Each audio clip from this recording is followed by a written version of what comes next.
Jesus is no joke. I was a skeptic of Jesus encounters, and lo and behold, I had some myself and got healed of something that is miraculous that my doctors have a hard time believing. But, the good side is out there, and it is winning, and I hope so. Some people who are experts like you are, they enjoy dabbling on the evil side. Why do they do that? I do not understand that. I just don't get it. There's enough evil in the world. Why do you have to seek it out? And, the ghost hunting, I don't do that personally either. I do try to help people help themselves in those situations, but I don't go out there and say, well, let me try to make this ghost angry and see if I could get a rise out of him and get him to talk to me. Not smart. Yeah, it really isn't. It's inviting them. I mean, if you want to have a peaceful life, which I do, I do not get bothered by these negative things. When I was writing the Hatman book, Hatman kind of tried to show himself a few times, but you know what? I expected him to get upset, and I'm glad because it let me know that I'm on the right track and trying to rile some things up out there. So it's been an interesting life, I could tell you that. I consider myself to be more of a Christian paranormal author, and I have all these books. I have the Picture Prayers, Jesus No Joke, and the other F-word books, on faith and positive stuff. Heidi, this is sort of the point where it kind of gets serious for you and your sisters. You all start having basically the same kind of dreams in which your mom appears, but it's not really your mom, and it's the vision is pretty frightening. And I can imagine at that age it must have been incredibly frightening. Tell us what was happening in the dreams and what your reaction was when you realized your sisters were having the same dreams. Oh gosh, absolutely! Just the strangest thing happened. My parents, my stepmother and my father, I did not know this, but one of the reasons why we moved from our old house that was haunted was because they didn't want to deal with the haunting anymore. So they literally built a brand new house, so no one had ever lived in it before. So we moved out to the suburbs, and it was a relief. I mean, it was like a new beginning, and my siblings were like, "Oh gosh, you don't have to deal with this dark menace anymore." And this was I was about 10 years old at the time, and almost immediately I started having the most horrific nightmares, and it was nothing pleasant. I would see my mother, and I'm like, oh my gosh, Mom, it's so nice to see you. I'm going towards her to go hug her, and I pull back only to see this menacing thing with black eyes, always trying to kill me, choke me, chase me. And it was I can't even describe that kind of a feeling. It was evil. It was negative. It was not my mother. It was something masquerading as my mother. And I dealt with this from the age of 10 for probably 20 years, honestly. And it was ongoing. I was about 17 years old when one of my older sister, she called the house, and she'd already moved out, and she didn't sound good. I'm like, what's going on? And she's like, I'm just not sleeping well. I'm like, well, why? And she's like, I've just these nightmares. I can't take them anymore. I'm like, what? And like, what kind of nightmares? And she said, it's Mom. And she has black eyes, and I'm like, OMG. And probably a week earlier, my younger sister had told me the same thing. And I'm like, do you guys realize we are all dreaming the same dreams? I mean, some of them were verbatim, others were not, but the same theme was consistent. And I don't know why that was happening, what was going on. But the feeling was one that, it wasn't something that we wanted to talk about because, who wants to, share that, I have these dreams of Mom's killing me, So we kept it to ourselves and kind of dealt with it. But I didn't know what to do about it. And I was happy when they dissipated. And I have got a big sense of humor, so I have to have a good time with this stuff. Otherwise, I think I'd go a little nuts. I got you. Yeah. Tell me this.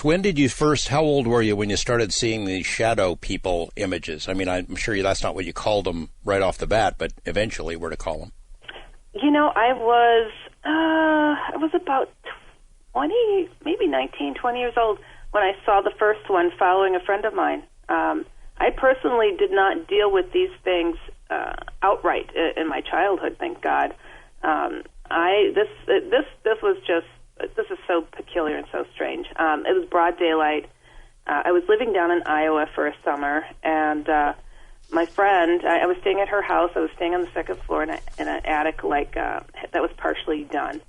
And she wanted to go to her uncle's house. We went to go walk over to her uncle's house, and again, broad daylight, walking along this path that had some trees, and I saw something out of my peripheral vision, and I'm like, what? I saw this black shadowy thing go from a bush to a tree, and I'm like, I just didn't see that.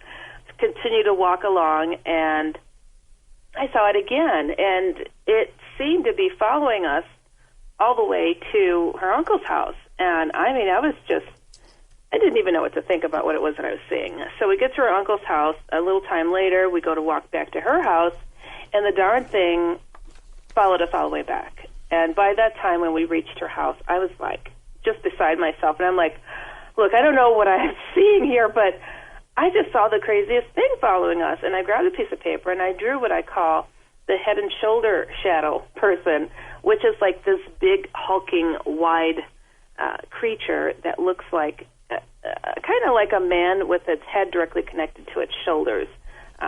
No neck to be seen, no legs. Pretty tall, maybe, anywhere from 8 to 10 feet tall. And I draw this thing, and I show it to my friend. I think, she's totally going to, laugh at me or something. And so I show it to her, and she just looks at it and goes, oh, that thing. Yeah, I don't know what it is. It's been following me since I was a kid. Hey, Dad, look, Heidi saw the guy. And he goes, oh, is he back, huh? And I'm like, huh? What's going on here? I mean, just the craziest scenario for me. And a short time later, I needed to go up to the second floor to get something for my room. I did not turn the lights on because it was still daylight. And the first room that you go into, there are no windows, but my room had the low windows that had plenty of light coming in. So I could see just fine. I go in, I grab what I needed to, and I go to turn to get out of the room when this thing was standing there blocking my way out of the room. And the fear that hits a person when you see such a thing, that's just out of things that nightmares are made of. I was nearly paralyzed with fear, and this thing was literally hulking over me to the point of I felt like a strange thing to say that you could feel this thing wanted to rip my throat out if it could. It hated me. It hated that I saw it, and I got the message loud and clear. And I don't know what came over me. I don't know how I knew to do what I did, but I knew if I ran, it was going to get me. I knew if I swung at this thing, it was going to get me. I mean, this thing was within touching distance. And I just kind of took a deep breath and kind of just, was saying a prayer to myself and just walked slowly through this thing and steadily pacing myself to get to the stairs. And I mean, that second room, pitch black, and it's huge. And I just knew, just keep your pace, Heidi. Just keep your pace. And I mean, I could feel this thing just breathing practically on my neck and just following me all the way. I got to the top of the stairs, and it was as if my legs were just jello. Like I just couldn't walk. And I kind of fumbled down and thudded at the bottom of the stairs. And my friend, heard me fumbling down the stairs and comes out. And it's like, whoa, what's going on here, Heidi? I'm like, and I could barely speak. And I'm like, it's upstairs, until I could get out. And I mean, this thing was upset. It was very upset. And I've now learned over the years that these shadow beings, they do not like to be seen. And they often will confront a person if you spot them out when they're not wanting to be spotted out. So this was a typical response of them. What about the idea that it's a function of peripheral vision, or in some cases, sleep paralysis has been used to explain all kinds of things away, alien abductions and poltergeists and things of that sort. I'm sure at least some of those, some cases of what we would call paranormal, it can be explained that way. But you're talking about something else, right? For shadow people and for Hatman.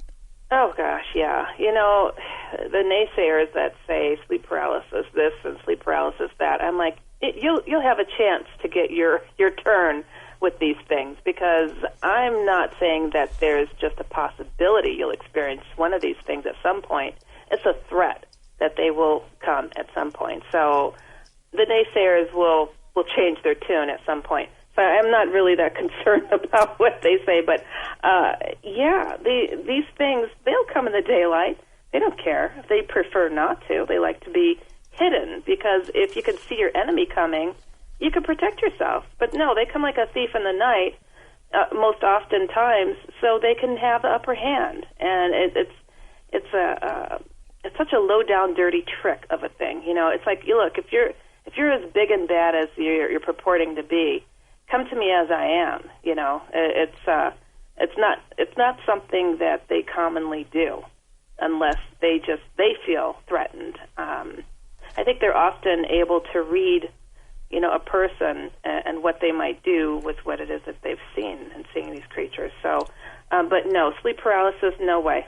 Not not these things. Not with the glowing red eyes, leaning over, choking a person, slamming them up and down on the bed.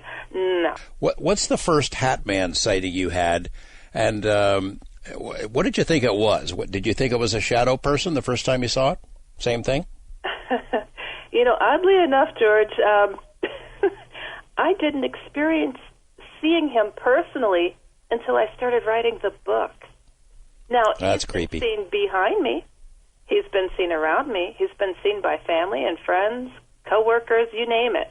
Everything and everybody. But that man did not come my way. My first encounter of a sort with him happened with my college roommate, Samantha, and she and I shared an apartment, and my goodness, this girl, we had so many odd things that went on in this apartment, it was just bizarre, and her way of dealing with most of it was screaming, and it was always in the middle of the night, always like to the point where I'm like, come on, just, deal with it, I'm dealing with it over here, type of thing. But this one night, I was certain someone broke in and was murdering her. She screamed like the death screams of the movies, and I'm like, oh my gosh, what is going on? She screamed again, and I'm like, oh, as long and as loud as she possibly could. And by that time, I'm like bolting. I'm like, something's wrong. Something's wrong. In her bedroom, there was a door that led out to like the patio.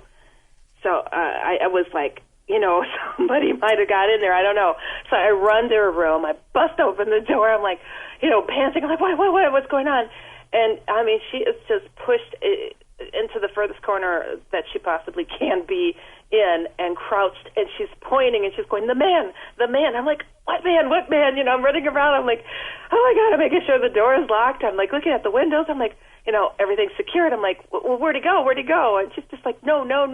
When she finally could speak, she's like, he disappeared when you came in. I'm like, disappeared?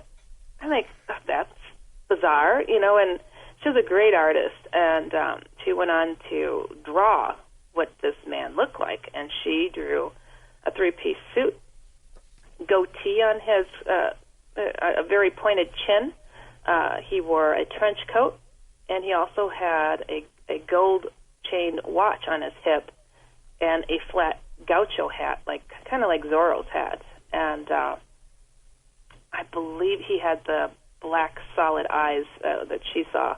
And I was just like, but she was, he was in the shadows. And I'm like, shadows? I'm like, oh, must be another form these shadow people must take, is what I'm assuming. I hadn't encountered him. And, she kept telling me, he was so real, Heidi. He was so real. He was right here. And I'm like, but I hadn't experienced him. I really didn't know to think of him. And but upon kind of gathering my first book, The Secret War, and finally placing the different images of shadow people on my website, I had called this Hatman the Hatman Shadow. Just another form, because they could take on the form of what I call the head and shoulder shadow, a shadow cloud, shadow streak and whatnot. And I just assumed that's what he was. And almost immediately, though, when that image went up, the emails changed. The responses to his image alone was different. It was, I know this guy. I've known him since I was a kid. He still visits me. I'm like, what? It wasn't like I spotted this guy. It was, he talks to me. He knows me. I'd get chills just thinking about it. Your youngest sister, Keisha, very close to you, has an experience, and she draws a picture. I can only imagine the goosebumps you got when she shows you this picture. Tell us that story. Oh, gosh. So I was so excited. I just got my website up of the different images, because I finally put the images up once I got the Secret War book published. I wrote the book in '97. I distributed it around to different authors and publishers and all over the place, and finally got it published in '01, though I think it got leaked a little bit here and there, but whatever. I was happy, and I'm like, my sister comes over unexpected, Keisha does, and I'm like, oh my gosh, I got to show you my new website. I'm so excited. It's just like, Heidi, I need to talk to you about something. I'm like, okay, yeah, but look. And she's like, yeah, but Heidi, something really weird happened to me. And I pull up my website. The Hatman shadow guy pops up on my website, and she just shrieks, that's him, just pointing. I'm like, what? That's him? What are you talking about? She's like, that's the guy. That's what I saw. And I'm like, slow down, I'm like, I wasn't piecing together what she was talking about. I just put this book out, and she just had this happen to her. I mean, literally, probably days apart. I don't think that was a mistake. And what she told me was, she doesn't like talking about it, but I get tickled by, especially my siblings. We've been tortured for so long with haunted stuff. I find it hilarious. They get still scared a lot, but anyways. But she went to wash her laundry, and she went to get her clothes out of the dryer, and she told me, I went down the stairs, and I'm at the bottom step, and I didn't step all the way down. I look over to the dryer, which is pushed up against the wall, and she's like, Heidi, this man with a hat comes, leaning over from behind the dryer, and she's like, he was huge. And I'm like, she said, Heidi, I don't believe I touched the stair on the way up. She said she passed her daughter up, ran out screaming. Her daughter didn't know what was going on, ran out following her screaming too. And I'm like, what? What is going on? It's just so strange. And then she tells me, I think it was the next day or something, she was sitting in her car, and she looked in her rearview mirror, and he was in the back seat, glowing red eyes. That's another form he loves to show his red glowing eyes, which I don't understand. But I think it's to get some respect or fear. I don't know. But she said she just stopped the car, jumped out, and danced around like this just did not happen to me. And still, at that time, I was not getting what he was exactly. I knew he was different. I knew that he was making a point of going after certain people, and also letting people know that he was no shadow person. He wore the outfit that he did so you would recognize who he is. And, why do it? Why else? He could change into any form, apparently. But no, he wants people to know that he's showing up everywhere, worldwide. It doesn't matter your religion, your faith, where you're located. He can and he will show up. And it's a disturbing pattern. But I see the Hatman and Holy Encounters and all these things still keep happening, don't they? Oh, George, it's an epidemic out there. I don't know what is going on, but the earth seems to be reflecting a lot of the negativity going out there, as well as these negative experiences that people are having. I don't know. It's like a sign of the times, and I'm kind of piecing it together like, hold on, everything just seems to be taking another level of just rottenness. And, my heart goes out to the folks out in Vegas. Truly, truly disappointing and sad. What creates, Heidi, in your opinion, this kind of evil that is out there? I mean, we're going to talk about the Hatman, and your subtitle of that book is True Story of Evil Encounters. Why is there so much darn evil out there? I keep beating myself over the head with the same question, and the thing that keeps coming to mind is like there has to be a yin and a yang. Apparently, I don't get it, but I have this gut instinct that tells me that we don't have to accept the evil. We don't have to accept death, even. I mean, that there is something more out there that is on our side, that we don't have to play victim to it.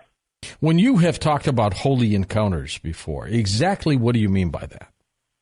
Holy encounters I kind of group into as being angelic and Mother Mary and Jesus encounters. For myself, I really love the stories that go along with Jesus encounters, because it's something that I personally experienced that I would have never expected or suspected it would happen to me, because I was such a huge skeptic of such things. I had, honestly, in my first book, The Secret War, I bashed the thought that people were seeing Jesus in everything from a tree trunk to their bowl of soup, and I'm like, come on now.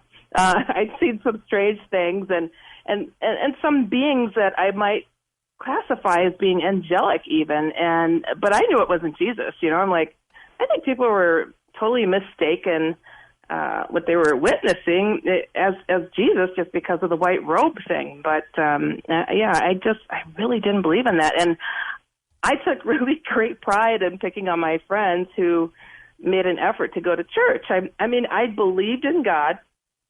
I said my prayers, but I felt that Jesus was like a historical figure that had done his thing, and thank you, and it was done. And I put in the Secret War book that if Jesus were around, I think I would have seen him by now. I was really that skeptical. And wow. Yeah. Almost blasphemy, Heidi. I know. And, just before getting that put out there, that Secret War book, and I was like, it took me 2 months to write that book and 4 years to get it published. So it was just like me reworking it a little bit here and there while I was waiting on a publisher. And I had an encounter that blew my mind and changed my tune and caused me to have to rewrite parts of that book before it went out. What happened to you? Oh my gosh! So this was July 19th, 1999. And I was a college student. I had a college roommate. I came home. I had a strange work schedule. I worked from 5 in the morning till 12 noon. I worked at a bakery. I'd go make the donuts. I'd go home and take a nap and then go to class. So I came home. It's broad daylight out. I told my roommate, could you turn the TV down? I'm going to go take a power nap. And, George, this is just the craziest thing. I go into my bedroom and I go to lay down, and it was as if I fell through the bed and hit the ground. Jeez. And it was like into another dimension? Oh my gosh, yes. It was that physical. It was that boom, where the heck am I? I mean, when I go to lay down, you flap your pillow, you pull your blankets or whatever, turn the fan on because it was summer. I mean, my head never touched that pillow. And I'm like, whoa, what the heck just happened here? I'm looking around. I'm laying on a cement ground, and I'm like pulling myself up, and I'm like, where the heck am I? I realize and recognize that I am on the porch of my parents' home. And I'm like, wow, how did I get here? I'm trying to like explain to my head, like, well, I guess I was planning to come and meet a family friend here, later in the week. Maybe I came here. I was totally trying to play it out. And I look down, my parents live in the country, and there's this long driveway, and I see this man walking up the driveway, and I'm like, I think that is the family friend. His name is Quincy. And I'm like, is that Quincy? I think that may be him. And I mean, just almost immediate, George, just like recognition, like, oh my gosh, that is not Quincy. And I have a silly demeanor. That's just me. I'm a cartoonist. I can't help myself. Right. I put my face in my hands, and I'm like, this is not happening. Oh my goodness. This man comes right up to me.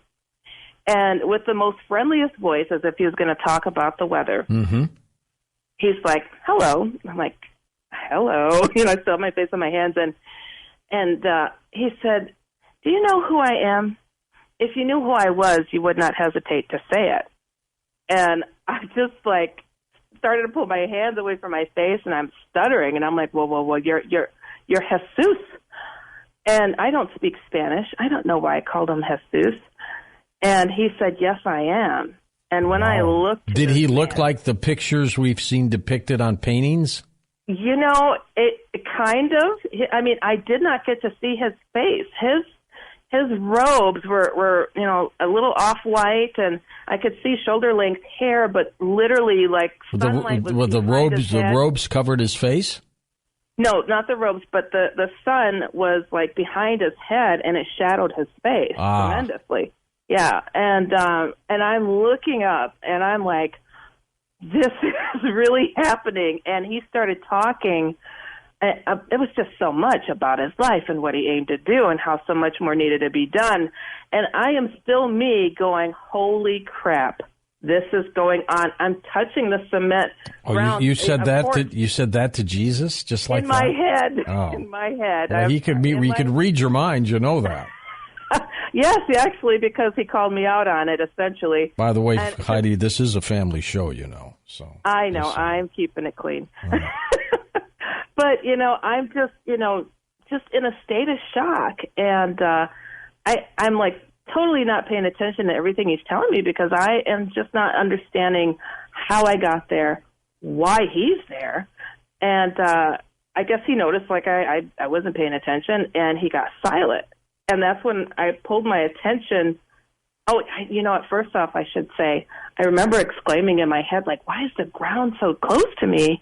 And I exclaimed in my head, I'm on my knees. I don't remember going on my knees, and that's when he stopped talking. And then I felt like a kid being caught passing notes in class or something. And I look up to him, and I'm stuttering again. And I'm like, well, what do you want me to do? And he kind of helped me stand up, and he said, first you need to show us some things. And I'm like, who's us? I'm like, oh my gosh, he's talking about his father. I'm like, and he started telling me, like, so much stuff. Like, it was almost like things I knew I wasn't meant to remember. And it was just so much. And I could see his mouth moving. It was interesting. It was like a pane of glass was between the two of us where my ears couldn't hear him, but my soul did. Now, this is not a dream? No. This was so incredible. This is just absolutely tremendous because it goes on where he told me, I used to be painfully shy. I bet you'd never believe that, right, George? Yeah, exactly. But I gave up grades in college. I was getting a medical degree, and to give up any grades in college because I didn't want to speak in public to do presentations, I would just make sure I got straight A's and everything else. And so he told me, don't worry what others think. Know that I'll be there to give you the words. And, still to this day, before I even come on your show, or if I do my own shows, I look to the heavens and I'm like, you promised me, you give me the words, now I'm holding you to it. Because I don't have anything to say. For him, yes, I can do this stuff. Who would think that this paranormal lady, this is where she gets her strength from, but that is where I get my strength from. But to fast forward a bit, it's just absolutely incredible. There's more to that story, what took place. But you're convinced you're convinced it was a visitation from Jesus. You know, the love that comes off from him, it's just so, you just can't describe it. Well, I guess I would call that a holy encounter. That is holy. It is truly holy. And, you know, people say, how do you know it was him? And I'm like, I could have been blind and seen it was him because every cell in my body screamed his name, truly. I went to wake up. Now, this is where it gets dark. You'll dig this. So I'm coming back to my body, and I feel my bed beneath me, and I'm like, the love sensation that you get, you just don't want it to go away. So I am like, not wanting to move. And I'm like, this was so incredible when all of a sudden I felt as if I was being robbed of my ability to move. And it's weird. I felt like my soul was ripped from my body. By whom? And thrown into this very odd presence. I was in a similar rendition of where I was in front of my parents' home with a demon coming over my shoulder with solid black eyes, saying with a snake-like voice, "Are you sure of what you saw?" And, I mean, I can't even tell you. I get chills every time I think about it. Like trying to trick you? Trying to get me to deny what it was I'd witnessed. And, you know, after going out to people and talking about what it was I experienced, I didn't know this, but people said because you had that follow-up experience with this demonic presence, that really tells them that I did have a holy encounter experience because that's very typical. And sure enough, I've found that is typical. People have an encounter with Jesus and something evil comes at them at some point. Mine was so immediate. And it was so just a horrific situation. So that was my first encounter. I woke up. I was a believer. My friends that know me, who I loved teasing about going to church, they're like, you know, all I kept saying to people was, you know, Jesus is no joke, and that's why I named my book Jesus is No Joke, because wow, changed my tune, and I got to see him 3 more times that I put in the book, so 4 times total in that book, but I'd seen him another time as well after that book was done. And it's my highest rated book. People don't realize it was number 1 on Amazon for 8 months. Yeah, that's huge. That's huge, Heidi. I want to talk about the Hatman for a moment. Explain to a lot of people who don't know what the Hatman is or who it is. Well, unfortunately, if they don't know, they will at some point. He is not just becoming a possibility. He's becoming a threat out there to everyone. Not to be confused with Slender Man, right? He is not Slender Man. I believe potentially the person that came up with that whole Slender Man thing may have experienced the Hatman and kind of put a fictional twist on it. Right. I think so too. Hatman is essentially a being. He's not a shadow person. I made the mistake. I came on your show and I call him Hatman's shadow. He is a being. He is very solid. He's very real. Yes, he could look somewhat like a shadow, but he wears a suit, 3-piece suit, trench coat or cape, a gaucho-type hat, a fedora-type hat, a cowboy hat, I've even heard. How about one of those chimney-type hats? Yes, the top hat as well. And, you know, sometimes he's clean-shaven if people get to see his skin, or it's not. He's very pale, solid black eyes sometimes, but usually glowing red eyes, absolutely intimidating. And he is not small. This guy, when he steps into the room, he usually has to bend over for his back to kind of press up against the top of the ceiling. He is a big guy. Why do I picture Abraham Lincoln when you mentioned the Hatman? Yeah. You know, a lot of people kind of see that type of entity. And, you know, something is a little strange out there, and this is kind of newer that I've not put out there. But when he has a cape on, he usually has a top hat on. And he also tends to show his teeth. Some people call this the grinning man or the smiling man. And do you see his features on his face? Yeah, people do. But he can also be shadowed as well. All right, but you could see his eyes and nose and all that. Yeah, a lot of people do. Not always, but a lot of people do. All right. And but the same feeling is there. of absolute dread and horror and looking into the eyes of something that is the most evil on high. And, coming upon that Slender Man story, that story is so, I get asked about it so often, and I'm trying to find my dates here on something because this is an interesting fact when it comes to the Slender Man. And Slender Man was a creation, right, of a person who just started writing about it? Yes, honestly. So it was a competition that it's like a modern day boogeyman type of thing that was put out there. It was a Photoshop contest by Eric Knudsen. June 10th, 2009, he created it for that contest. Now, this is an interesting fact. Now, I published my book on Hatman May 12th, 2014. Okay. The attack that those two little girls attacked another child, and she survived. That happened May 31st of 2014, about a 20-minute drive from where I grew up. What's the significance of that? You know what? A Hatman influence, you think? The Hatman is so responsive. Tell us some of these evil encounters. What's so evil about the Hatman, Heidi? Well, yeah, I wanted to finish up really quick with how responsive the Hatman is, because he came 15 minutes after speaking of him, and the sightings of him have increased so much, and so have the sightings of Jesus. So Jesus encounters, Hatman encounters. It's like whatever side of the fence you're on, it seems that they are showing up to that person. But I've also had many people write me who have experienced both Jesus encounters and Hatman. So fence sitters beware.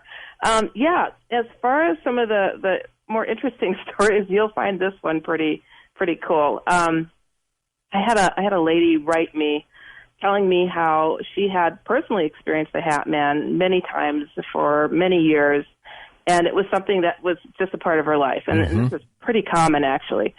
And it started getting rather intense, especially when her and her boyfriend were fighting quite a bit. And eventually they broke up. The boyfriend moved out. She met another guy, became engaged. Now, the ex-boyfriend started experiencing the Hatman. And he was so distraught that he started calling her pretty regularly saying, did you send him? Why is this going on? What's happening? And she would always tell him, I told you, he shows up when there's negativity going on. And they literally bonded over this occurrence. She ended up breaking up with her fiance, and the ex-boyfriend came back into her life. I am not kidding. It is just absolutely, the things. So Hatman is bringing people together in odd ways. Well, where does the evil in the Hatman come from? I'll tell you, this is something that a lot of people are finding for themselves, and that I've seen the pattern over the thousands of emails that I've gotten, is Hatman is looking to control the person and their gifts. It's as if he waits around trying to find what is the thing that makes them special to be able to see him so well, first of all, and to be able to tolerate his presence. And so he tries to break them down and to put them essentially hovering in a corner, and then he asks them to work for him. And this pattern of him doing that, breaking people down, getting them to essentially isolate themselves and feel powerless, and then giving people these instructions through dreams. He loves to come to people in dreams and showing them what he needs of them. Now, I had a very interesting story that was sent to me that just mind-boggling.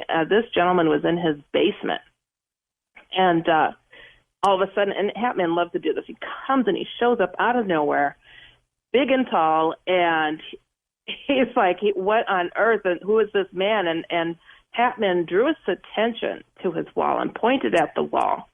And he said the wall became this scene out on the ocean. And it was like having a huge storm, and he saw this boat out on the ocean. And a man, obviously the captain, steps out from the cabinet and he's looking out at them. And the ship starts to go down and sink into the water. And the man is, of course, that's watching this is freaked out. And then the Hatman turns to him and said, "Such a man would do this for me." So he's asking people to give their lives to him. And I had a coworker that came to me once in private. This was many years ago, talking to me about how they had experienced this Hatman over in the Philippines.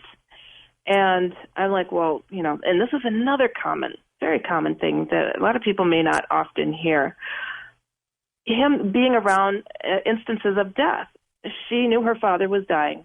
Her and her family were staying outside of the room and waiting and trying to make sure he was comfortable and everything when they heard the door open. And the Hatman walked out and walked through the wall. I don't understand him opening up a door just to walk through a wall, but almost as if to let people know, look, this is me, and he wants to be recognized. He really wants to be recognized, because otherwise he could come as any other form, any other shape. But he comes as he is for a reason. But so they ran in and they found that her father had passed away. And I'd spoken to a near-death experiencer author on my show, and everything's always love and light with near-death experience authors, especially. And I'm like, come on now, everybody's not getting the love and light. I mean, there's too much evil that I get emails about to know that it's not all fluffy. And she was honest with me. She's like, well, yeah, there is this really strange phenomena. The people that don't have those positive near-death experiences, they see this strange man in a hat. She had not heard of my work on the Hatman. And I'm like, oh, my goodness. Do people report seeing red, beady eyes on this thing? They're not beady. They're solid. They're normal-sized eyes, and they're solid, glowing red. Yes, that is very common with him. And very piercing, very telling, very paralyzing.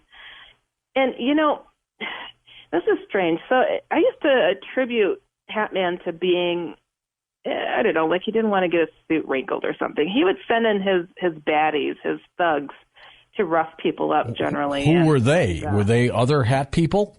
Oh, no, shadow people, shadow beings, the ones that look like shadow spiders, head and shoulder shadows, any shape or form, cloudy shadows. And he would send those in, or the Grim Reaper-looking being. That one is very common. And the old hag has been seen next to Hatman. So he'll direct them to do the dirty work. But Hatman's been getting his hands dirtier lately. He's really liking to dig in and slap people around and beat them up. I had an email that was sent to me in regards to this gentleman. He'd experienced Hatman for many years, and it scared him, but he didn't feel really threatened because Hatman never did anything, honestly, it would make him run and hide from this guy. One evening, he fell asleep on his couch, and Hatman came and started pressing him so far and so hard into the couch. He literally could not breathe and was just about to pass out when Hatman started taking him by his throat and his chest and throwing him up and down on the couch violently. Does Hatman ever try to kill somebody or hurt somebody?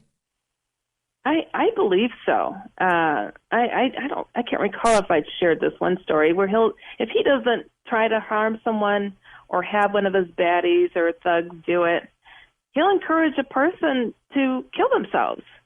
And to kill themselves. To kill themselves. Oh my gosh!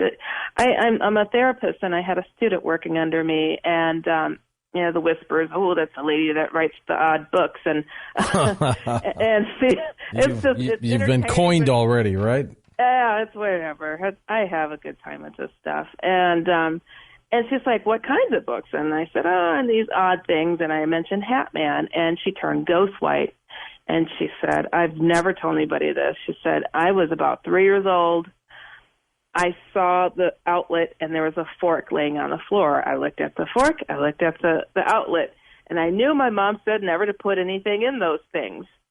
She said, and all of a sudden, an extremely tall man, so tall he had to bend over, hunched. And he came all the way down within mere inches of her face and said, go ahead, stick it in. I mean, encouraging a 3-year-old to kill herself? I mean, what's his limit? That's pure evil. That is pure evil. That is the worst. And it's like, how many people has he killed? Who survived to tell the story? You know, and I've had many, and this is an unspoken thing that a lot of people, women especially, but also men, who will let me know that Hatman has sexually violated them. And it's one of the most demeaning things that I think that people don't like to address.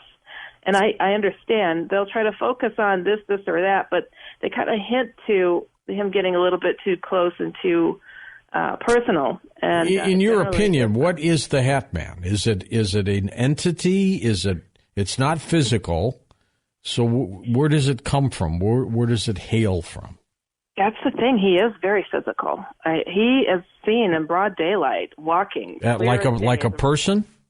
He is like a person. He will step into the shadows where it's like he almost blends, but he's got distinctive edges. He's not like a shadow person where it's a little blurred, a little out of focus. He is very solid. He could step from those shadows. And as in one instance, he stole this gentleman's replica of Freddy Krueger's hat, and I'm not kidding. And wore it? Yeah. Yes, he did. They never found the hat again, and he was highly disturbed the rest of his life. He and his brother would see this thing come out of the closet, this man come out of the closet. He didn't have a hat at the time, and when you think about it, Freddy Krueger kind of wears the Hatman's hat. Do they all have red eyes? Not always. Sometimes if his skin is seen, you'll see just solid black eyes. But but his red eyes are pretty distinctive most times. And I think that he likes to instill that fear. He's aiming for a respectful fear. I have this experience just before I put out my book on him. Now, at the time, I won't look at him. I will not look at him, but he will try his best. He has been behind me. I've had patients scream. What happens if you look at him? You turn to salt or what? It's a paralyzing fear. I think his eyes are kind of a hypnotizing type of a way of getting control over someone. And he would definitely get respectful fear out of anyone who looks at him. And I knew he had stepped in my room this night, and I was curious, like, what? How dare he have the nerve to come to my room? Because I don't put up with any of that. And I waited. I wouldn't open my eyes to look at him. And so he sat on my bed, and he waited some more. And I'm like, what? Come on. What is this, a standoff? And then, I am not kidding you, George, he stretched out across the base of my bed, and I could feel him prop his head on his elbow as if to wait for me to look at him. And, I tell people to break that, to get rid of him, more immediate, is to say the name of Jesus. And I had waited too long, apparently, George, because I started to speak and I couldn't. I was paralyzed. And it took great force for me to finally utter the words, and then, boom, he was gone. And the imprint was left on my bed, so I know he was there. And this was just before putting the book out. And that's, right after that, I had the encounter at my job. He was going after my patients. Are they all evil, the Hatman? Oh, yes. Oh, yes. No good ones in the bunch, huh? Oh, gosh, no. Some people feel that he may be a guardian just because they're not afraid. I'm like, well, good for you, but don't get too comfortable with him, because once you let your guard down, that's when he'll make his mark. And he may literally make his mark he likes to bite, scratch, punch. Does he try to kill? I believe he does. I had one gentleman tell me how he was drugged out into the trash cans and was flung through the air and smashed into them and just like fighting for his life. And Hatman was levitated off the ground and just punching wildly, just an all-out brawl. I believe he has tried to kill people on one too many occasions. Why have you been so fortunate, Heidi, that you haven't really been attacked yet? You know, this is one of the things that Do you have like really a barrier up around you or something? I don't let my guard down, and that's one of the things is in my book, The Hatman, I try to tell people how they can get rid of him and keep him away. That's something that I had to learn as far as shadow people and the Hatman and negative aliens on top of it, who all work together, mind you. I mentioned that in the book too, a couple of experiences that people have had. But yeah, I protect my home. I protect myself. You won't see me without a cross around my neck because it's what I use to bless my home and to bless myself in order to stay protected. And you know, having had the Jesus encounters that I mentioned, that I would not be able to do what I'm doing had I not had those experiences with Jesus. I really would not. I didn't know that I needed to have that, but people tell me, how do I get rid of this Hatman? Oh, but I don't believe in that religious stuff, so what do I do? And I'm like, well, then throw a shoe at it, because you really need your faith to do that. And that's why I'm putting out a book any day, actually, called The Other F Word for Faith. So people, I keep getting so many people that say they don't know what to do. They don't believe in this or that because, whatever static is going on in their faith. So I'm like, well, gosh, how can you break people down to realize you're looking into the eyes of pure evil? You better hope there's an opposite force out there. You're pretty spiritual, aren't you? I feel like I cheated in my spirituality because of the Jesus encounters. I was not beforehand. I don't go to church. I'm not a Bible thumper. But Jesus came and shook me up. So you're not religious, but you're spiritual. I'm Christian. I'm Christian. I don't go to church, but I'm very Christian. People will say spiritual as if they're afraid to say Christian. I'm Christian, and I'm not ashamed to say it because I would not have my sanity or my soul, I think, or be able to talk on this stuff and help the many thousands who have written me over the years if I didn't have those encounters. And, George, I'm going to have to, at some point, come forward about some of the healings that I've had from Jesus encounters. And if I wasn't a believer then, I've had way too much luck going on. Mm-hmm. Jesus is something else. And the healings are done on you or other people?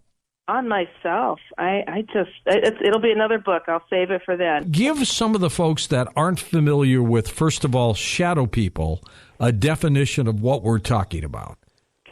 When it comes to shadow people, I define them as something dark that can essentially shapeshift into a variety of things, from shadow rodents, something that you've seen, mm-hmm. Shadow cat, shadow cloud, shadow streaks, something I call head and shoulder shadow beings. These things can range from something rather short to, but usually pretty large, over 6 feet tall, and it looks almost like a person with its head directly connected to its shoulders. And if you get a really good look at them, sometimes you'll see glowing red eyes. And these things' favorite, I guess you could say, pastime, a hobby, is laying on people, paralyzing them, choking them until they essentially give up on life, and that's when they pretty much make their exit.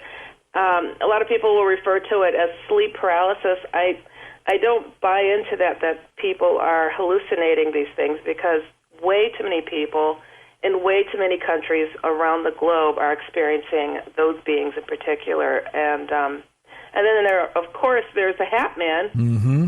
who's 10 times worse. He is a guy that, and just to be... And not to be confused with some shadow people that have hats, right? Well, shadow people, those things are never been a person. I think there's some confusion out there that these are the shadows of ghosts or something. I'm not talking about poorly formed ghosts or anything like that. I'm talking about things that are not quite human. And the Hatman, he is a guy that usually wears a suit, three-piece suit, trench coat, sometimes a cape, a gaucho hat, top hat. He can be seen with solid black eyes. If you see the skin of him, he has solid black eyes. And other times, people just see a solid black mask, but very solid.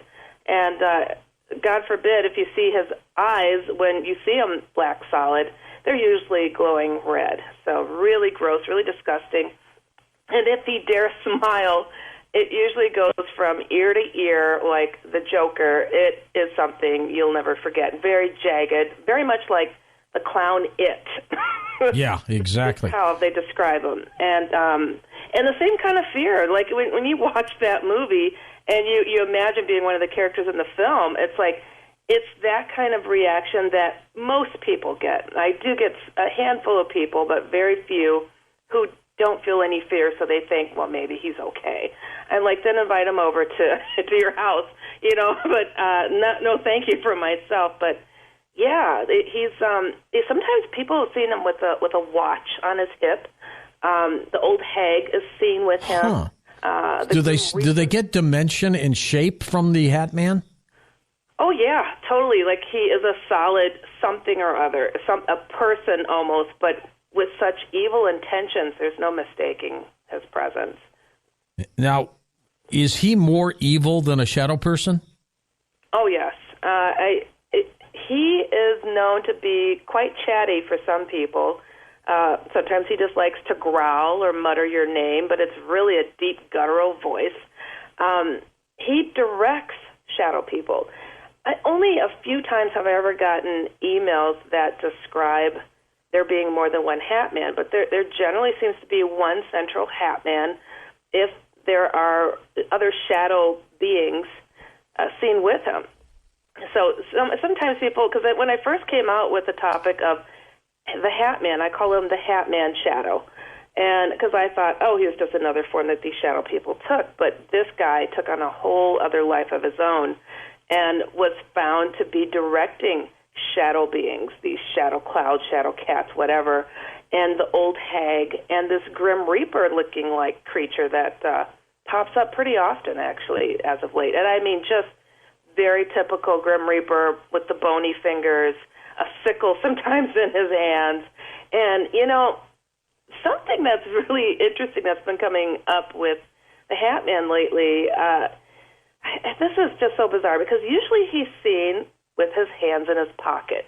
In his pocket? Just like walking around in his pocket? With his hands in his pockets. Like, that's common. That's something I've gotten for years. But lately I've been getting a lot of people saying, my goodness, when he pulls his hands out of his pockets, he's got these enormous claws for fingers. And I've gotten some of those here and there, but more lately that he is very grabby with those claw-like hands, and really disturbing for some people. And when he pulls them out, it's generally to get very physical, where the people are fighting him, because he is being so grabby. What got you involved in investigating shadow people and the Hatman originally anyway? Well, I always related shadow people and the Hatman to the alien phenomena, because that's the angle that I came at it from. You thought they were ETs originally?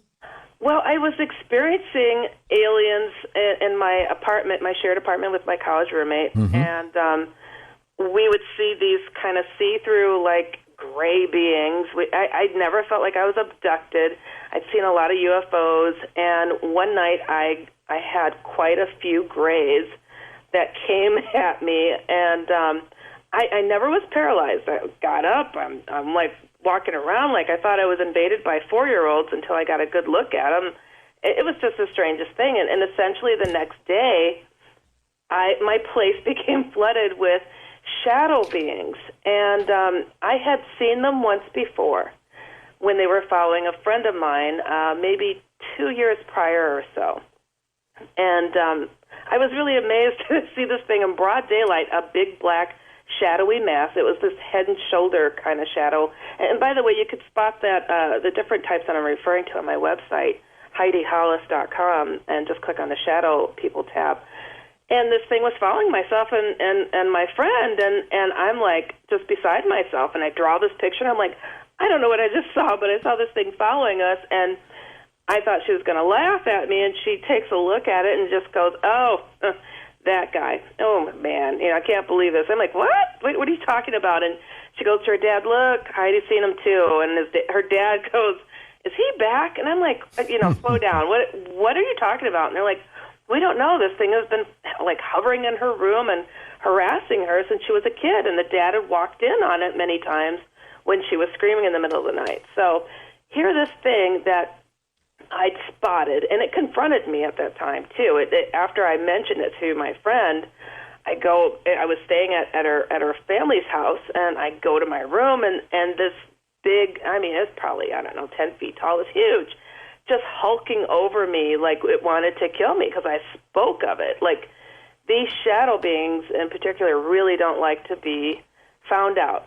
They hide in the shadows for a reason, and it's clear to realize, why does an enemy hide? So they can get the upper hand and take an advantage of you. And if you could spot them or point it out to other people, they will get their way with you. And it was really strange to have it come back at me after getting rid of these little gray creatures that were in my apartment. And I'm like, what is this connection? I could not figure out what on earth was going on.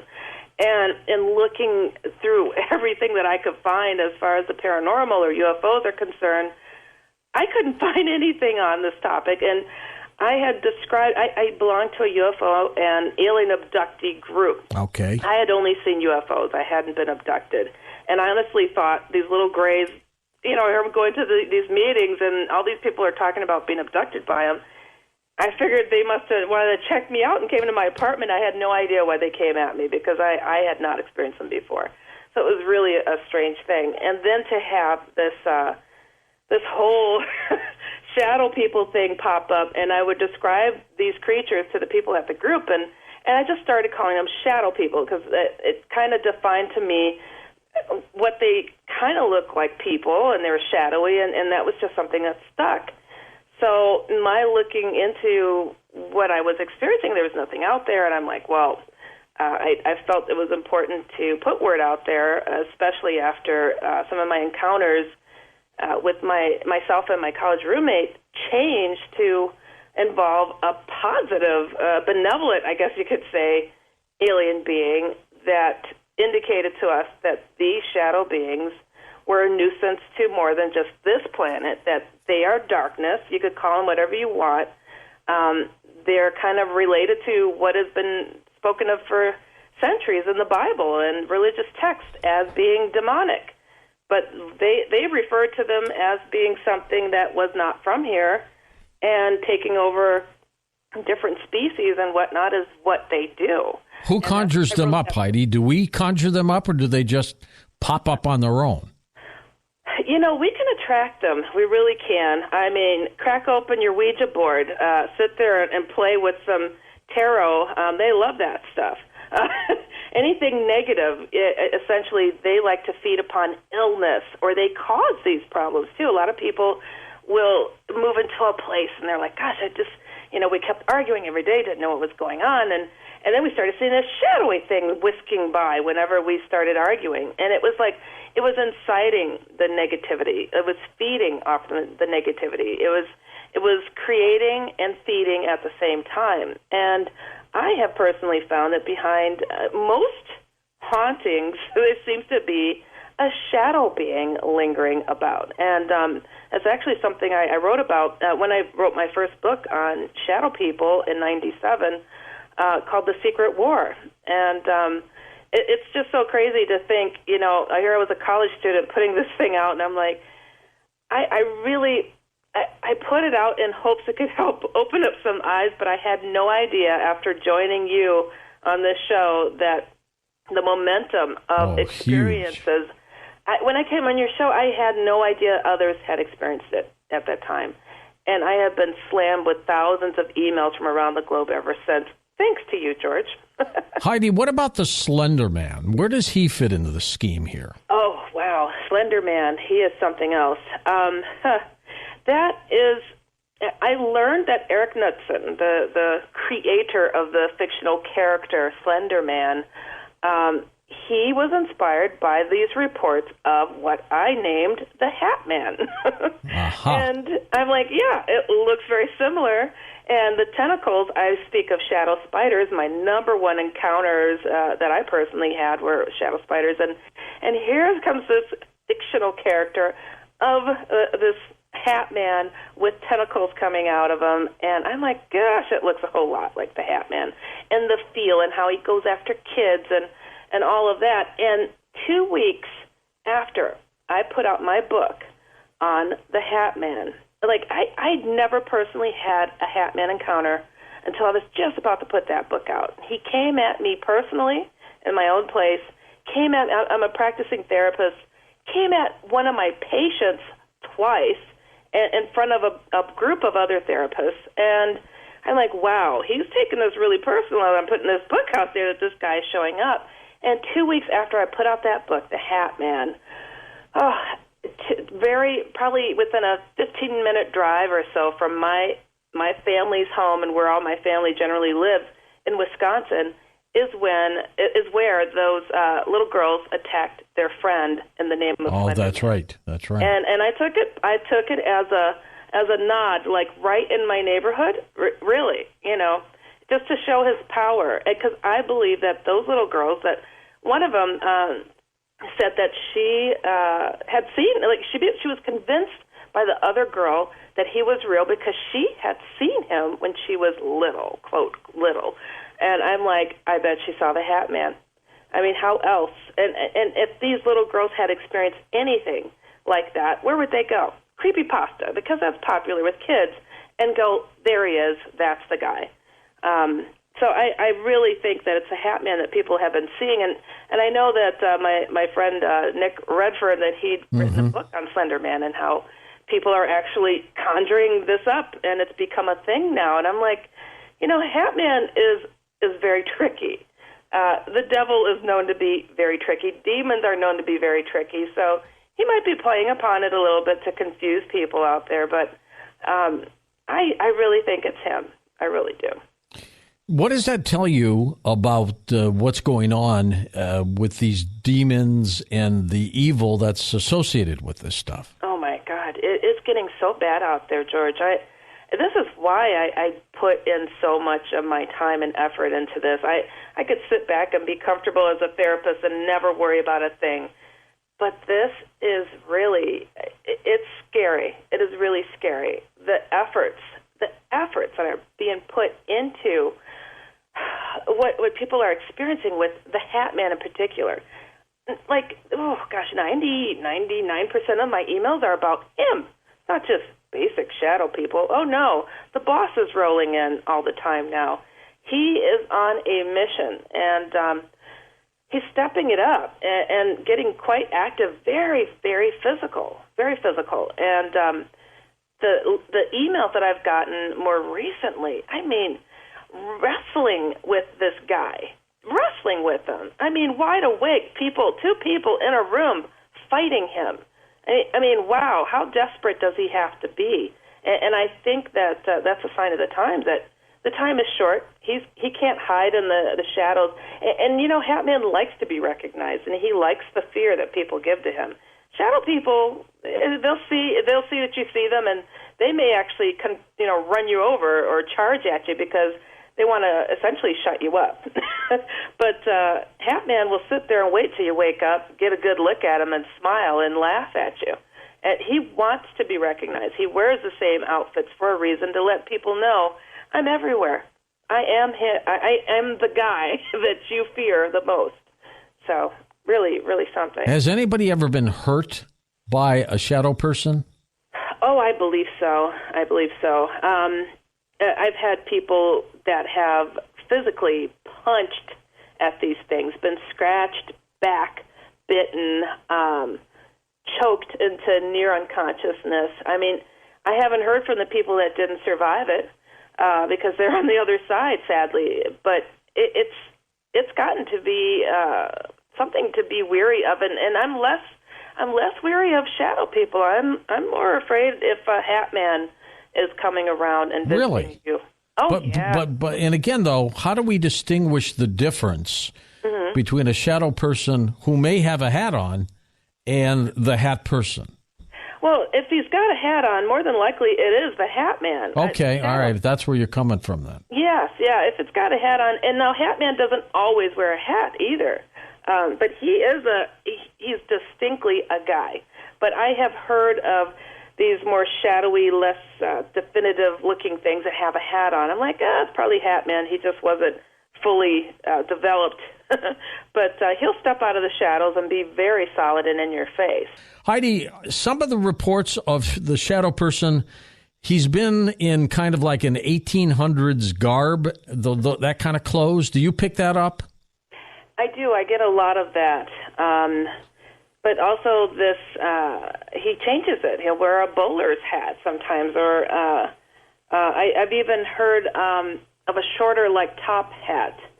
And, of course, the gaucho hat is the more popular one. Oh, and a cowboy hat. That one is pretty rare, but that happens as well. The cowboy hat. A cowboy hat, and it doesn't seem to matter what part of the country. But, yeah, it's not as common. And then there's, of course, there being no hat on his head. And I think I was on your show once, and I told you about a couple of brothers who, one of the brothers, they slept in a bunk bed, and he would always, every night, see this guy come out of their closet and reach for something, but he would always wake up and scream, and the guy, this Hatman, or he didn't have a hat at the time, he would jump back in the closet. And one time he got what he was reaching for, and it was his brother's replica of Freddy Krueger's hat from Nightmare on Elm Street. And he stole it. The Hatman stole it. The Hatman stole the hat. Yep, he stole the hat. And I love it. Get this, George, I learned that Freddy Krueger was inspired by the Hatman. That's right. Report. Exactly. Yep. What's the motivation of a shadow person or the Hatman? What do they want? I get that a lot. It's like, why me? Why would this happen? And, I find that if these things weren't invited somehow by participating in something cultish, like Ouija boards and things like that, it's quite innocent. Sometimes it's a dream where they saw somebody at their door, they opened it, they knew it wasn't the person they thought it was, they opened it anyways, and it's kind of symbolic for allowing this thing at them. But more often than not, I find that Hatman or these shadow beings, they want to control the potential future or possibilities of this person. And when they put a lot of effort into them, I really, really think that person must have special insight or gifts where they can spot these shadow beings or the Hatman at any random time and warn others to prepare for this thing coming at them or whatever it is.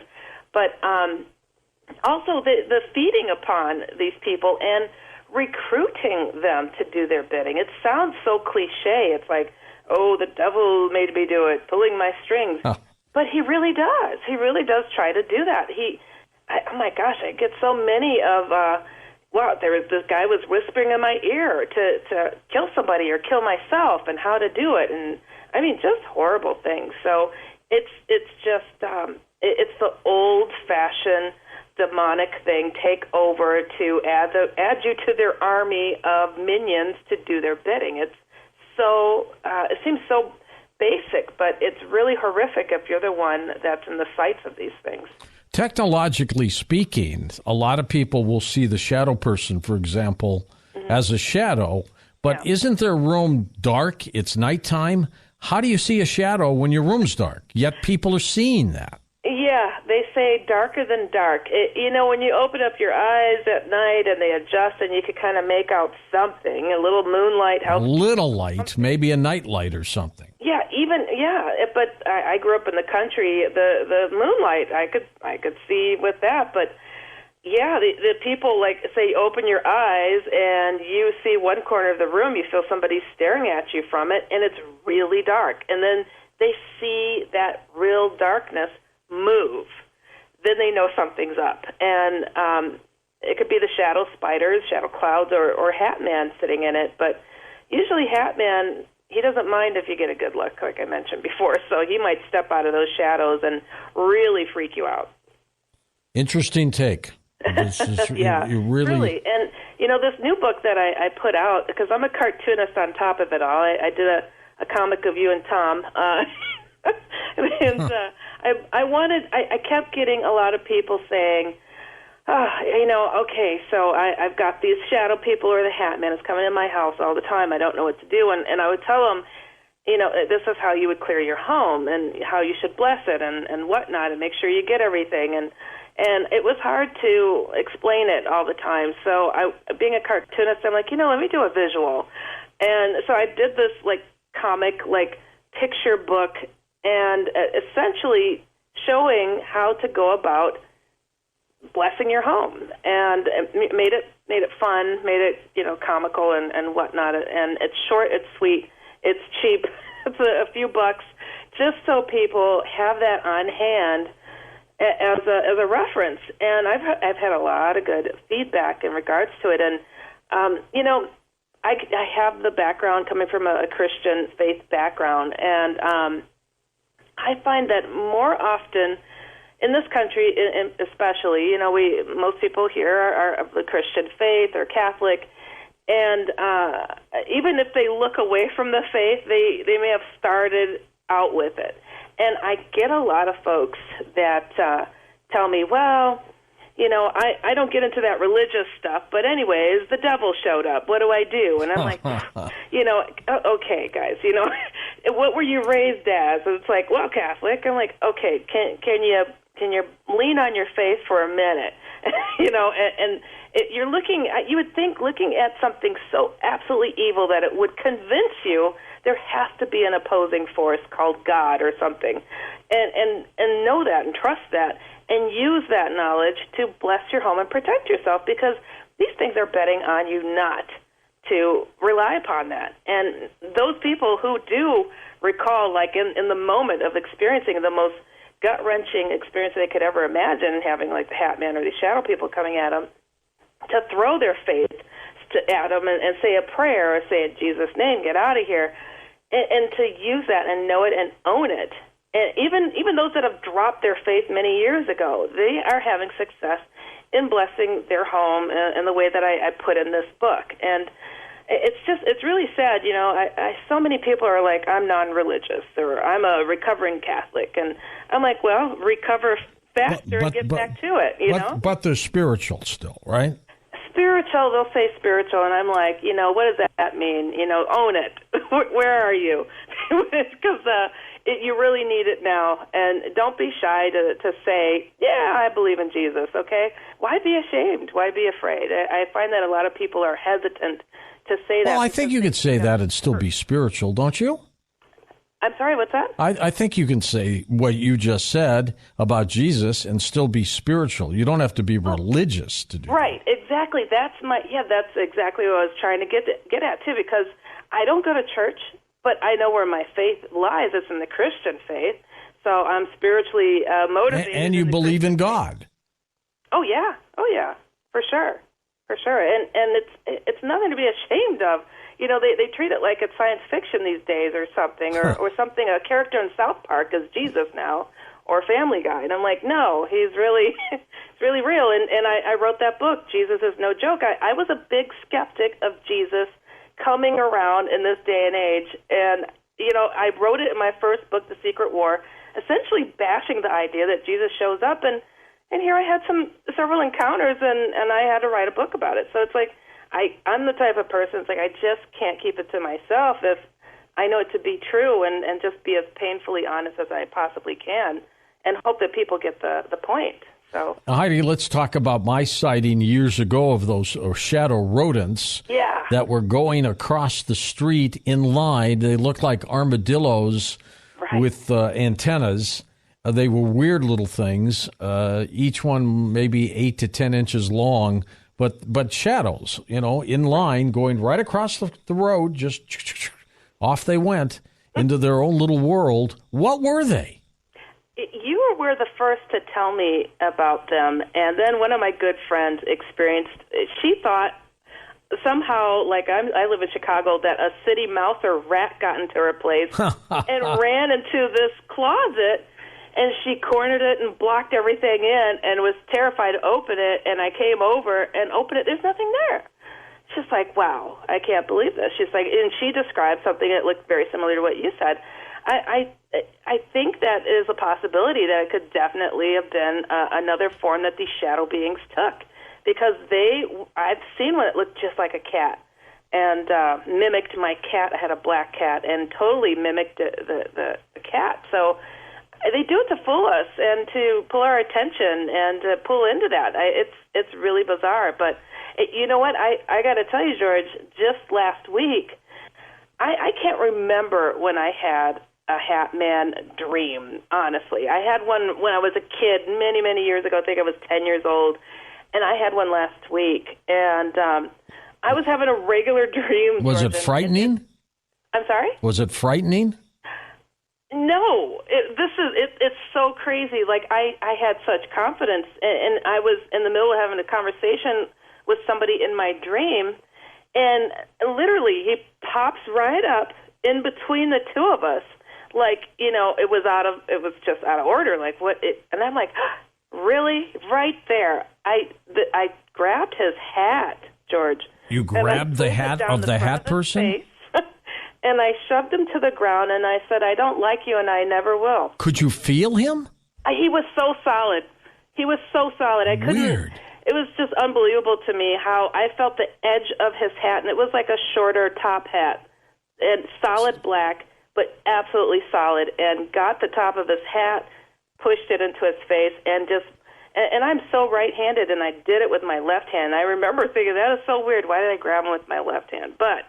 And just with confidence, and just shoved him to the ground, and he like melted into the ground and whisked away. Just that quickly. Yeah, that quickly. Yep. And I think sometimes I don't have that kind of gut reaction fear of him. I know he hates my guts, and the feelings are mutual. And I'm like, hey, I'm on a mission to try to get people to be aware and get that confidence to rely on their faith. I don't do any of this without me having a prayer rolling in the back of my head, saying, "Oh God, let me get through this one." So it's a joint effort, I guess you could say, in trying to rid the world of these things. And it's spiritual warfare.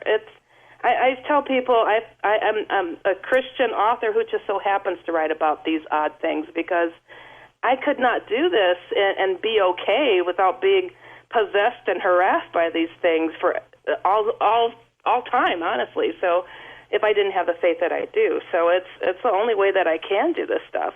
Has anybody ever reported that the shadow person or the hat person had a weapon in their hands, like a knife or a gun? No, I haven't had that. I've heard of a cane, but I've never heard of him using it. The sickle from the Grim Reaper-like types, I haven't heard of him using it. Do they talk? Either. Oh, yeah. Hatman is chatty. He likes to let people know where they stand. Oh. What kind of voice do they have? Oh, my gosh. Hatman has a very deep guttural voice, and I think I heard him about a month ago in my room again. I haven't had any interactions with this guy. I don't know how or why he's popped up. And he called my name. And I sat up. I'm like, what was that? And it was a deep, growly, guttural. And I'm like, Heidi. This is what people say that he sounds like. Heidi. But, yeah, so I don't know what he's ticked about. I must be rubbing some salt in some wound. But whenever I know my family or friends are getting harassed, I know I'm doing something right. But he's come at me, and that has not happened except for when I was about to put out that book on the Hatman. So how do you get rid of them?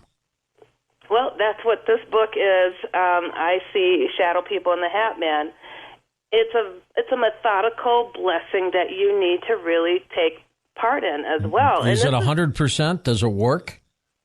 You know, I haven't had anybody come back and say, sorry, that didn't work, Heidi. It didn't work. Okay. I've had people say, when the Hatman came at them, saying, in Jesus' name, go away, that it didn't work. And I'm like, you know, you got to have some faith behind what you're saying as well, though, too. So, But the name of Jesus is really powerful, but I have heard of Hatman laugh at some things and say that doesn't work on me or whatever, but then eventually it would. So he bluffs as well. But, do you need a crucifix in your hand or anything like that? I tell people to get a necklace that has a cross on it, whether it's a crucifix or not, and use that cross necklace in the blessing and go from every room, every corner, and using holy water or spring water and blessing it. And I put it all in detail as best as I could in the book. I call it like an adult picture book, but it's for all ages. I've heard from kids and adults. They're like, "Thank you." Yeah, when I heard that it's an adult picture book, I went, "Oh, Heidi, I don't think we could show any of these pictures." But yeah, it's pretty not clean. That type. I thought about that. Some people, that wording, it's like adult picture books. Like, no, like something Stephen Colbert puts out, but it's silly. But I'm like, okay, hold on. It's a picture book for adults and kids to show them how to get rid of these creatures. So. It's all kosher and cool, don't worry. Do you think these creatures, I'll call them entities, that's probably a better word, might have been around since mankind? I really do believe that these are ancient and have been around for some time, yes. And again, as I mentioned, I think that they're not quite from here. Though they may pull some people underground. People have had these, a lot of out-of-body experiences as of late. I've heard a lot of that. People leaving their bodies, and they see their body in their bed, and Hatman is usually the one to grab them and try to drag them underground or drag them outside. And they're seeing they're tethered to their body, the string that people describe sometimes in near-death experiences, and they see he's trying to pull at that, or just horrific stuff. But I wanted to let people know, too, the beginning of most of my shows, The Outlander, I take people's emails and their calls, and I address them all. So I welcome people to write me as much as they'd like. Put in the email to dustoutlander@gmail.com or HeidiHollis@gmail.com, and I'll answer their emails. I'm not a psychic. I'm not a guru, just somebody who's been through a lot of stuff and found some answers, and I'm hoping to help people figure this stuff out and give them the upper hand. Heidi, have you ever been physically harmed by these entities? Personally, I have not, luckily. But I've known many of people that have been scratched, pushed, shoved. But yeah, no, I've been fortunate in that department, thank God. But the horror kind of scars you, though. It really does. Oh, I bet. How about anybody killed? Has that ever happened? I'm pretty certain because, these entities are trying to cause harm when they shove people downstairs. Some people might have died, and we sure wouldn't hear about it. But, yeah, I'm pretty certain. I know that I've had people who've told me that they've been plagued with a Hatman or something like that, and they weren't suicidal, only to find themselves in the hospital and them being told that they attempted suicide. It's like, I know it had to be him because he threatened it. He said he was going to make me do that type of thing, but I sure didn't do it. And, here they're dubbed as a suicidal person ever since, It's really sad. It is sad. It's also scary, isn't it? It is. To not have that control, to have this guy do this. I know I've mentioned on your show some time ago about a little girl who was strung up by her throat through her bunk bed. A little girl wouldn't try to commit suicide that way, but sure did look like it, except that her head wouldn't, or her body wouldn't fit through. Was she okay? Slabs. Yes, she is. Thank God. Well, now, what did she say? Was she a witness to this? She was a witness to the Hatman coming nightly to her bedroom, and her mother didn't believe her. Her mother took the light bulb out of her light because she kept it on every night, and she said, this tall guy is saying he's going to get me. And Mom had a party and locked her daughter in the room so she wouldn't come out, and then went to go check on her and found her. She was like 8 or 7 years old, and her body was hanging through the wooden slabs on her bunk bed, and her head was on the other side. Oh, geez. Her mother had to get 2 guys from the party to break apart the bunk bed a resuscitator, and with her first words, she screamed, "He got me." Mom believed her after that and wouldn't let her sleep alone, and then they moved, and she never experienced him again. But, I mean, he made a little girl look like she was trying to kill herself, you know, strung her up by her neck. I mean, it's just so sick and twisted, and people are on this sleep paralysis kick. I'm like, sleep paralysis doesn't shove your body of a little girl through the slabs of a bunk bed. Do you think an exorcist would be able to assist and help? You know, it does get to a level sometimes with people, depending on their behavior. If there's a lot of argument, a lot of different things going on, they are out of control. Yeah, I think that some of these people get to the level of possession where they do need an exorcism and a blessing of the house. That's a start, but they're going to have to go from within, and they need help to get that thing out. Do you think if you weren't the one that coined the phrase Hatman that we'd even have this issue? Maybe you conjured this thing up, Heidi. You know, I started getting, I put the image of him on my website, and people were reacting and responding, and I knew pretty early on that this guy was different than shadow people, but every time I went to look into the topic, something horrible would happen, or a lot of nightmares to people around me, and they knew it was connected to me, and I'd get these phone calls. Heidi, what are you working on? Could you please stop? I can't sleep. And it's like, oh, so I kept backing off. And, yeah, it wasn't me. It wasn't me. He's been around for a long time, but sometimes I can't help but to think and know that there's a contagion element to it. People that say, you know, I was okay. He had come in my life before, and I feel like he's watching me now because I heard you on the radio or something. And it's like, oh, gosh, you know, people just have to protect themselves because he's looking anyways. He's growing his force anyhow. And, yeah, it's like, what do I do? Hold off and not inform people and try to equip them with the means to protect themselves, because I just don't think so, you know. And I've kind of tossed that idea around, like, you know, could it be, you know, am I helping to spread this guy around? And I'm like, gosh, I don't know. People are reaching out to me still almost weekly to say, wow, I thought I was the only one, you know, so they didn't hear about this. So, yeah, that's kind of emails that reassure me it's not me. You have a personality, and in your laugh, I think, is not one of a funny laugh. I think it's more of a nervous laugh, believe it or not. For me, it's like, you know, I want people to talk about these topics as they would any other topic. Why do I have to shove a flashlight under my chin to be taken seriously? This is what's cowering people in their bedrooms to not come out and talk about it. But guess what? I'm approachable. And it's like I know how to clear a room when I want to. I could talk spooky.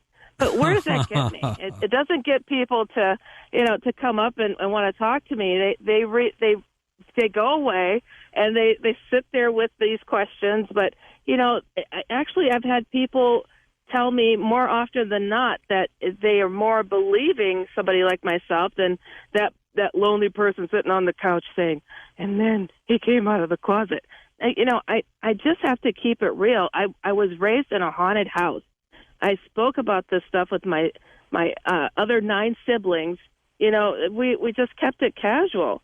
You know, not everybody has to carry on these topics like everybody else and keep the same level in order to be taken seriously. It's like, no, you know, we've got to break that mold. It's like, I don't understand that. It's like, oh, but you're laughing. Well, you know, I laugh about everything. You know, I kicked my knee really hard the other day, and guess what? I laughed. You laughed, I bet. Am I taking it serious? I would guess pretty serious. It's your personality that if somebody fell, not that you would not feel bad about them, but you'd probably giggle. Oh, no. Well, no, believe it or not, because I'm a therapist, an occupational therapist. So when it comes to somebody really injuring themselves, I'm really empathetic and sympathetic to that type of thing. People do laugh about stuff like that, though. Oh, if it was like somebody I know, well, you know I'm going to Somebody fell off a curb, people laugh. You know, a person sprawled on the street, and people are laughing at them. Oh, that's terrible. No, that breaks my heart. I'm sensitive to that kind of thing. But when it comes to the paranormal, I don't understand why people believe fit in the cookie cutter piece, or otherwise we're not going to believe you. Well, I'm not out here to try to make believers out of everybody. I want people to have the means and the knowledge to be able to protect themselves. That's it. It's like, my goodness, when you get to that point and you meet the Hatman, remember this conversation. That's all I want. And as for my books, people, for years, my books have been free on Amazon Prime. So have a look. I make a great living as a therapist. This is not the arena you want to get into if you want to make a good living off from it. No, these are passion projects. So check the records on that. Because I know people think, oh, gosh, you're just trying to sell your book. No, this is not what that's about. This is not. So, yeah. What does the Hatman take different disguises, Heidi? He changes his outfit up a little bit. He might sometimes be seen in a brown suit or sometimes pinstripe pants or a cape instead of a trench coat. So he'll change it up sometimes. But his presence, the interesting thing, it's like people, it could be a pitch black room, but they could feel his presence and know it is that entity all the time. I found it interesting that the caller just now was talking about the alien abduction experience being connected to the shadow people experience. And I had a heck of a time trying to get word of that out there. But now, as people look further into these topics, they're seeing that direct line. And are you? Do you believe that? Oh, from the start. My book, The Secret War. The first book, I spoke about the alien abduction connection to these beings, and so I came at it from a different perspective. And oddly enough, people that believe in ghosts, a lot of them don't believe in UFOs, and vice versa. And I'm like, you got to be kidding me. Would you think that these creatures are more extraterrestrial or more demonic? I think they come from out there, and they have great knowledge of matters of the soul. I call them demons because they do answer to Jesus' name. Why is that? Same with these aliens. They answer to that. They will leave. And I've heard the argument of a lot of people who experience or research the alien abduction phenomenon. They're like, no, the aliens just let you believe that because, the aliens made us. I'm like, oh, gosh. I'm Christian. I'm never shy to say that. And it's like, people will believe what they want to believe. And it's like, again, not here to try to convince people of anything, but to offer answers to experiences that a lot of people are having, and to keep it comfortable. Laugh when you want to. Treat it like it. Talk about this like you would talk about any other topic in your life. It's like instead of slowing your roll, okay, I'm going to talk in my spooky voice now.